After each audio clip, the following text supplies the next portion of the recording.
John ज़रा मुझे बताइएगा कि ईरान में दो चीज़ें जो इस वक्त हम जिक्र कर रहे हैं, एक तो ये कि आयतुल्लाह ख़ामनेई को शहीद हुए 5 दिन हो चुके हैं, उनकी तदफीन यानी उनकी फिनरल अभी तक नहीं हुआ, उसकी क्या वजह है, और दूसरा नाम अभी तक ऐलान क्यों नहीं हो पाया दूसरे सुप्रीम लीडर का।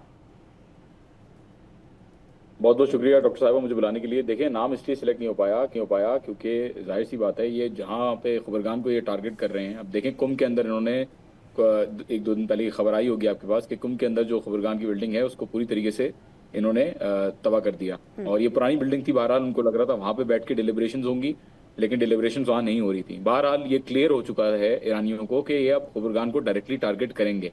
ओके। इसलिए जो फ्यूनरल की प्रोसेशन हैं और जो इलेक्शन है असेंबली ऑफ एक्सपर्ट्स का जो सुप्रीम लीडर का होगा, उसको थोड़ा सा चेंज किया गया है। मुश्तबा खामनाई साहब की जो बातें हो रही हैं वो सब फिलहाल प्रिलिमिनरी हैं और झूठ हैं, क्योंकि अभी तक कोई खबरगान ने कोई ऐसी डिलिब्रेशन नहीं की है। हो सकता है कि मुश्तबा खामनाई आ भी जाएं, इसके अंदर कोई जो है वो दो राय नहीं है, क्योंकि अच्छा। Is the most experience person politically. जी जी, वो तो जाहिर सी बात है, वो पॉलिटिकली सबसे ज्यादा एक्सपीरियंस बंदे हैं। हो सकता है उनको, मेरी इतनी पर्सनल मैं आपको नजर दे रहा हूँ, मैं किसी की कोई उड़ती हुई खबर नहीं लेके आ रहा, तो हो सकता है कि उनको भी बना दें। बहरहाल उनका अपना डिसीजन है एंड मे बी ही लेकिन विल बी कुछ जगहों में प्लेस्ड विद सुन रहे सम थे ना कि मौरूसियत को कबूल नहीं किया जाएगा, ये भी चीज़ें इत्तलात आ रही थी कुछ। मौरूसियत। देखिए, मौरूसियत तो नहीं है, ये मोनार्की नहीं है। ये इलेक्शन सिर्फ इस बेसिस पे कि वो बेटे हैं आयतुल्ला खामनाई के, इसका मतलब ये नहीं है कि उनके मेरिट्स को जो है वो हटा दिया जाए या नया देखा जाए। जॉर्ज बुश जो है वो सीनियर जॉर्ज बुश का बेटा था, तो आई डोंट थिंक कि इसके अंदर उस वो वाला एलिमेंट है, ना ही ठीक है। कोई इस तरीके का सेंटिमेंट या इन्फ्लुएंस है कि क्योंकि वो आयतुल्ला खामनाई के बेटे हैं इसलिए उनको बना देना चाहिए।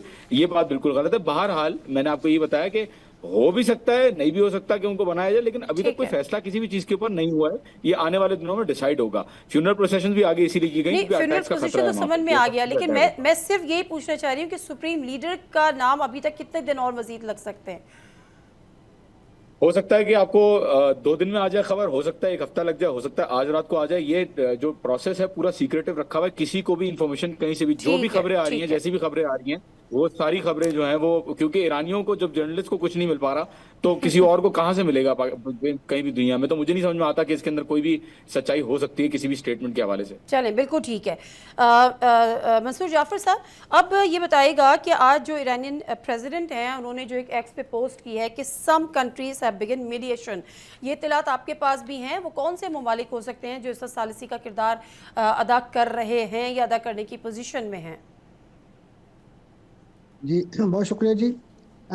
इस वक्त जो सालसी का डोल डालने की कोशिशें हो रही हैं उसमें अव्वलीन तो मेरा ख्याल है पाकिस्तान की तरफ से एक, अगरचे उसे सालसी तो नहीं कहना चाहिए, इस जंग की हिद्दत कम करने के हवाले से जो सऊदी अरब को थोड़ा सा, या सऊदी अरब के हवाले से ईरान को कायल और माइल किया गया कि उसको टारगेट पे ना रखा जाए, क्योंकि पाकिस्तान एक डिफेंस एक्ट की वजह से उनकी सिक्योरिटी की जिम्मेदारी भी है पाकिस्तान के पास, और आप हमारे हमसाया हैं, तो आपके साथ भी हमारा एक एहतराम और अकीदत का ताल्लुक है। तो इसलिए ईरान ने इस बात को मानते हुए, ये ऑनर करते हुए मशरूत तौर पे कि सऊदी अरब अपनी सरजमीन इस्तेमाल नहीं होने के, तो पाकिस्तान की बात मान के एक रिलैक्सेशन पैदा की है सऊदी अरब के हवाले से कि उन्हें टारगेट पे नहीं रखा जाएगा ठीक है। या उन्हें अटैक नहीं किया।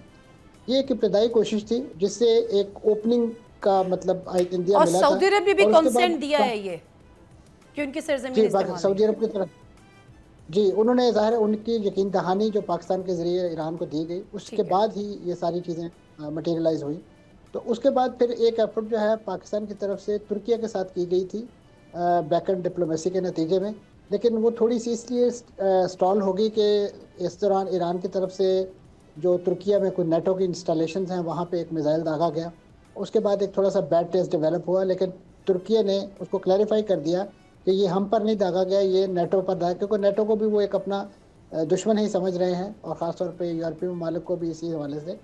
तो ये एक इब्तदाई कोशिश हुई, और उसके बाद अब जो खित्ते के अपने ममालिक हैं, यानी जो जीसीसी कंट्रीज़ हैं, वो बाहमी निगोसिएशंस आप कर रहे हैं कि किस तरीके से इस जंग के बादल जो है उन्हें यानी उनसे खुलासी हासिल की जाए और उस अजाब से निकला जाए। लिहाजा आज जो सऊदी अरब के वज़ीर दिफा हैं और जो दुबई के क्राउन प्रिंस हैं, उनकी भी आपस में टेलीफोनिक कन्वर्सेशन हुई है।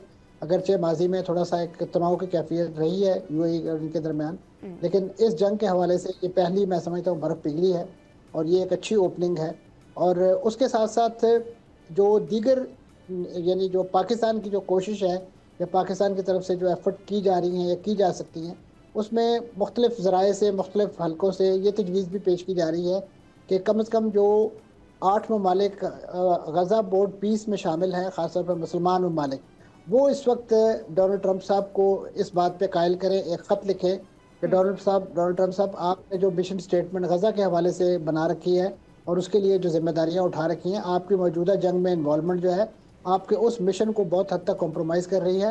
तो आप कम से कम इस जंग को लपेटिए, इसे समेटिए और उसके साथ साथ आप उस मिशन पर तवज्जो दीजिए जो बुनियादी तौर पे मुमकिन तौर पे आपके अगले नोबेल पीस प्राइज़ के जीतने का बायस बन सकता है। तो अपने आप को खाम खा इन जंगों में मत उलझाइए।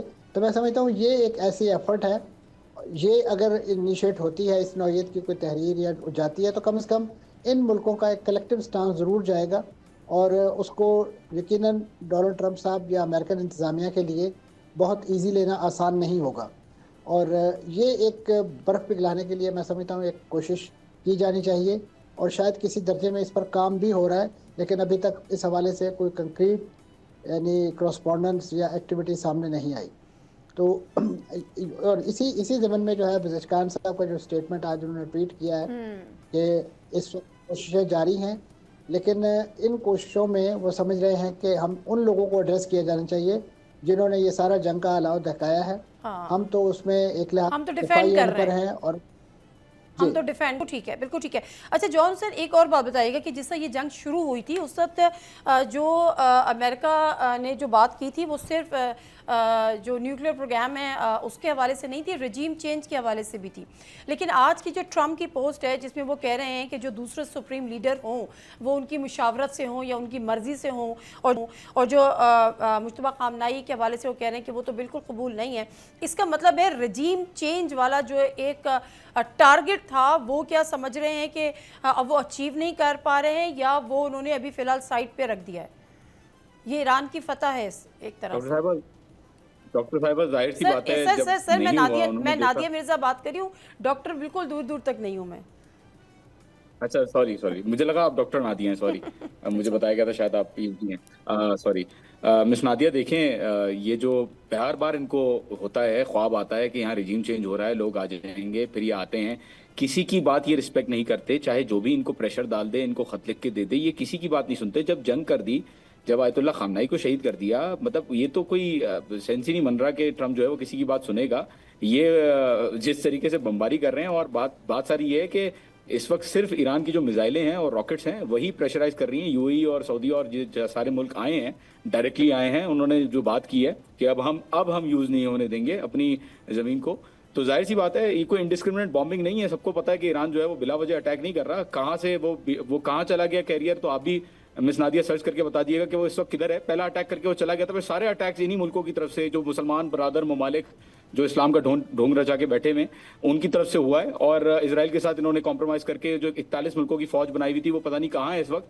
तो बहरहाल बात सारी ये है कि ईरान तो इसको लेजिटिमेटली, जो भी ख्वाब हैं अमेरिका के, एयर सुपीरियरिटी ले ली उन्होंने, सब कुछ तबाह कर दिया, फिर भी 22 वेव्स लॉन्च कर दी IRGC ने, इन्होंने नेवी को भी तबाह कर दिया, फिर भी 4 दिन से एक बूंद जो है वो तेल का नहीं गया स्ट्रेट ऑफ हॉर्मुज़ से। तो ये जो सारी बातें ये लोग करते हैं, ट्रम्प साहब और उनकी जो भी इंतजामिया है, वो क्लियरली दिखा रहा है, जो कह रहे हैं कि ईरान हमारे साथ नेगोशिएट करना चाह रहा है, जबकि ईरान ने कभी भी नहीं कहा कि आप हमारे साथ नेगोशिएट नहीं। मैं पूछना आपसे ये चाह रही थी, मैं जॉन हुसैन आपसे पूछना ही चाह रही थी कि अब अगर ट्रम्प का ये स्टेटमेंट सामने आता है कि जो नए सुप्रीम लीडर होंगे उनके नाम में उनकी मर्जी, उनकी मुशावरत शामिल हो, इसका मतलब है कि वो वाला जो एक शुरू का जो ख्वाब था, जो उन्होंने रजीम चेंज की जो उन्होंने बात की थी, उससे तो शायद वो पीछे हट गए। मतलब मेंटली तौर पे ये चीज़ उन्होंने एक्सेप्ट कर ली है कि अभी हुकूमत यही चल।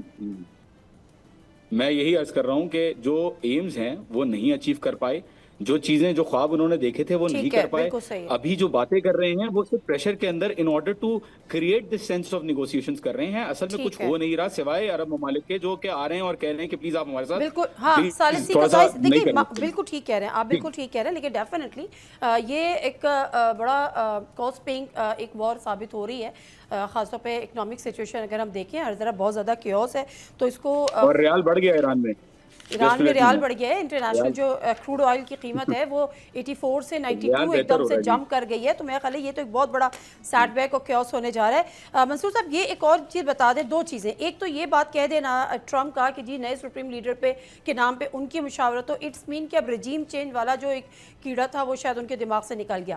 प्लस कल तक बात हो रही थी ज़मीनी फ़ौज भेजने की, और अब इससे भी वो पीछे हो गए कि इसकी ज़रूरत नहीं है। दूसरी जानिब जो इराक़ी वज़ीर ख़ारजा इराक़ी साहब, वो तो ये फरमाते हैं कि ठीक है, हमें तो इंतज़ार है कि वो ये करें। तो कहीं ना कहीं क्या आप उनको उन पर देख रहे हैं, ट्रंप को?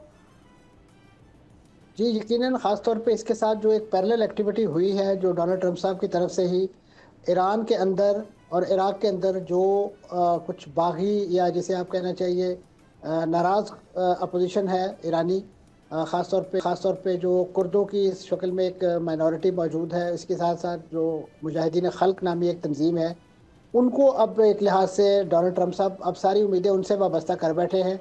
और यही वजह है कि इस वक्त आपने देखा कि आज इन ख़बरों के जलाओ ख़ास तौर पे ईरानी फोर्सेस ने जो एरबिल है, जो शुमाली इराक़ के अंदर एक नीम खुद मुख्तार इलाका है और कुर्दों का अक्सरियत है वहाँ पे, उसे निशाना बनाया। और वहाँ पे क्योंकि बहुत ज़्यादा ऑयल की रिफाइनरीज़ हैं, तो वहाँ पे 2-3 ऑयल रिफाइनरीज़ पे अटैक किया गया और जहाँ पे अभी भी इस वक्त भी आग लगी हुई है। तो अब एक लिहाज से वो अच्छे खासे बेचारे एक खामोश ज़िंदगी गुजार रहे थे, तो डोनाल्ड ट्रंप साहब की इस पेशकश ने उन्हें भी एक हदफ बना दिया है।